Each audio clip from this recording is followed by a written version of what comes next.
Hey guys, my name is Angel, a law student from LSE. This video I'm going to talk about how to write a good personal statement in a general sense so it applies to all subjects.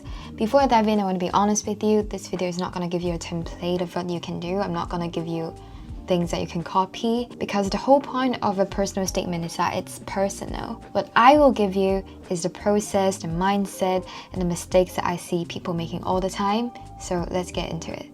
The new UCAS asks 3 questions and I'm sure you're familiar with it, but while it looks straightforward, it's much harder if you want to write a personal statement that stands out among 3 million applicants. So essentially what you want to show is first, that you're genuinely interested in the subject, and second, that you're a good fit for the subject.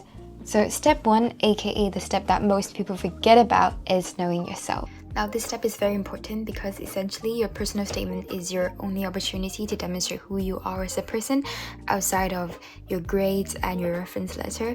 It's an opportunity for you to tell your own story, so make sure you know your own story. It's much easier to figure your way out if you know what you're going to write about, to speak in a metaphorical language. If you know which direction you're heading, you will more likely find your destination, whereas if you don't know, you would easily get lost. Make a list of every competition, every extracurricular activity that you've done. It's okay if you didn't win in a competition. It doesn't even need to be a competition. It doesn't need to be a very high stake thing that you did. Even a workshop would be a good thing to include in your personal statement if it's relevant. Also think about your hobbies. So what genuinely excites you? What do you spend your free time thinking, reading, listening to? I actually made a Venn diagram about the overlaps of all my interests so that I get a better overview of what I can include in my personal statement. So that could be something that you could try out. Step 2, explore your subject. You should know a bit about the subject that you intend to apply to, because if not, then why do it? You either know it through perhaps watching YouTube videos, through social media, or perhaps you know someone who personally studies that subject. However, your impression of the subject might not be an accurate reflection of what it actually is like. Most of the uni subjects are quite different from what we learn in high school and secondary school. So it's essential that you do more of a deep diving into the subject. Now there's many resources available for you to do this. Most straightforward one would just to be Googling things. The advantage of this is that it's very specific about the content that you want and it's really quick. However, the drawback is that first of all, it's difficult to start, and second of all, even if you've started, you don't know how to connect this fact with the wider subject area. You might risk not having a comprehensive knowledge of the area, or even a wrong idea of what it is because you don't have the context for the specific knowledge. For more structured content and a more guided process of learning, I would recommend going to MOOC. There are 2 main platforms, so it's edX or Coursera. They provide online courses and you can select the course that is relevant to your intended subject and start your self-directed learning. Some courses require payment, but there's also many others that are completely free. Some people would pay for the certificate, but I do not think that is necessary, and you don't need a certificate to be able to say that I learned XYZ. You can just mention it in your personal statement anyway. So I would say just go for the free resources. I personally did the Harvard X Justice course from edX, which is an introduction to moral and political philosophy.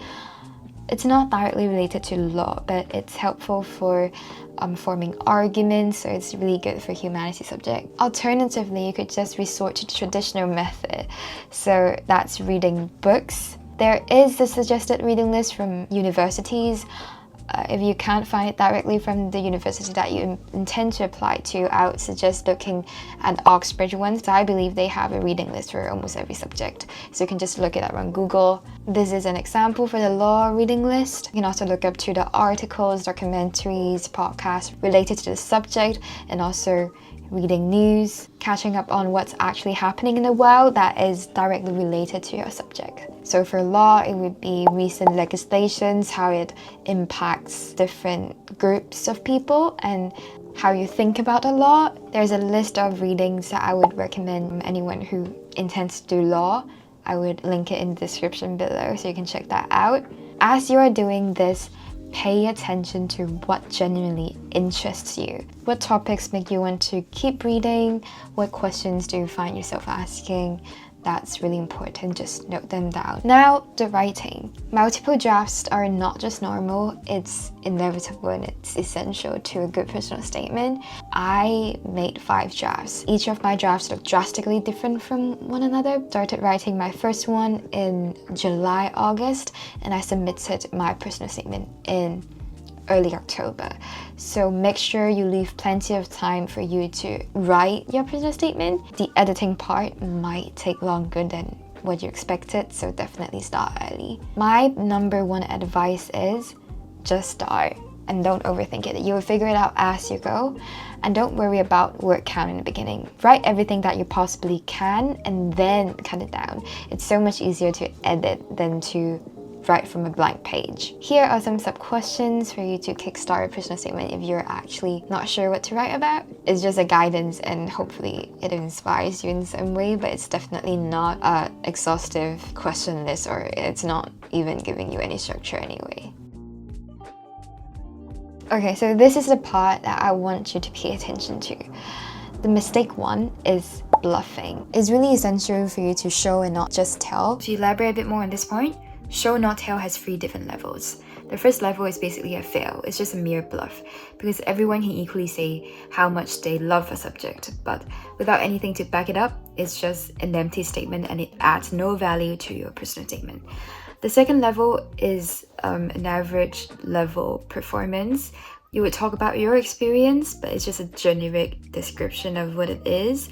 And the problem with this is that a lot of the applicants would have a similar experience. They would have read a similar book, joined a similar competition, a similar internship, and basically there's nothing to differentiate you and the other candidates, and therefore your personal statement would not stand out. Now, what makes a good personal statement is that whenever you talk about your experience, you need to back it up with your own reflections about it. So, for example, if you talk about a debate competition, talk about what research you've done, and in that research, does it confront your previous beliefs or does it support your views?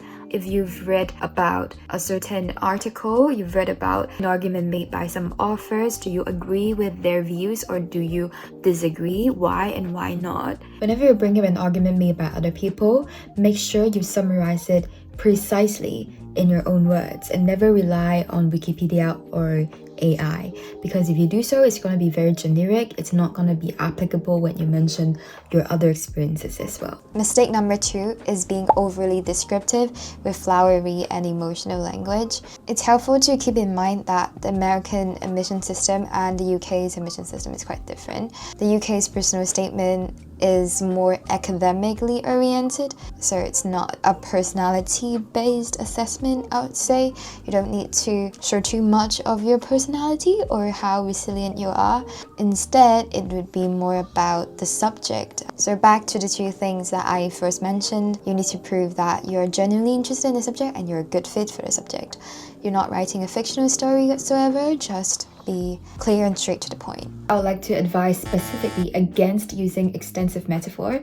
I know that a lot of students like to do that, but the problem with extensive metaphor is that metaphor as a language device itself is in nature ambiguous. It could be interpreted in various ways and it doesn't point to a specific meaning. While it might give your personal statement a bit of a personality or some flair, that's not the purpose of a personal statement. The admissions tutor is not looking for how good of a writer you are, how good in language you are, but more like whether you are suitable for the subject. I would not really advise using a lot of metaphors because that would waste some of your word count when you can spend that word count in a more meaningful way to demonstrate how good of a candidate you are for that subject. So think intentionally about every word that you use and just don't waste it on decorative stuff. Be evidential, be factual, and be substantive. Mistake number 3 is just listing out all your achievements. Your personal statement is not your CV. Every experience you mention needs to come with personal reflection, your thoughts, and your takeaways. Otherwise, AI would perhaps do a better job at writing a personal statement. You don't need to do it yourself. Section 5, making it personal and cohesive. Structure your statement thematically and not chronologically. Don't write that, oh, in year 10 I did this, in year 11 I did that. Instead, build around ideas and themes. It's kind of similar to the point that I just made. Don't just list things out. Linkage is important. How do your experiences connect with each other? For example, how do a competition connect to a reading that you did before? The reason why I'm asking you to do this is because the admissions tutor is always looking out for two things. First, your logical process. For example, what led you to do a certain activity, what led you to a certain conclusion. And second, your critical thinking. So after a certain activity, what you thought about it, when you read a book, what's your evaluation of it? If you want to talk about a book, tell us how it changed the way you think, how it impacts you. Did it challenge something you believe? Did it make you curious about something you've never considered before? You don't have to know everything. You don't have to have everything figured out. The truth is, it's impossible for you to know everything before you even study the subject. Showing that you are curious and open to knowing and learning about the subject is already good enough. That's it for everything. Hope that was helpful. If you have specific questions, drop them down in comments and I'll try to answer as many as I can. I'll also be doing a separate video on a personal statement that I wrote, so stay tuned.